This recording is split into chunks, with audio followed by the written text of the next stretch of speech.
आज 26 जानेवारी प्रजासत्ताक दिनाच्या निमित्तानं नाशिकचे पालकमंत्री गिरीश महाजन एका कार्यक्रमामध्ये आले होते आणि त्यांनी बाबासाहेबांच्या नावाचा उल्लेख करण्याचं टाळलं.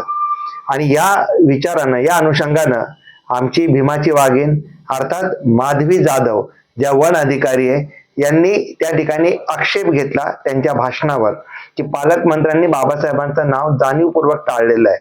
त्याच्याही पुढे जाऊन आमच्या माधवीताई जाधव अशा म्हणाल्या की माझ्यावर जर कारवाई झाली, सस्पेंड केलं तरी मला चालेल, माती उचलण्याचं काम करेन किंवा मी बाकीची छोटी मोठी कामं करेन, पण मी माफी मागणार नाही.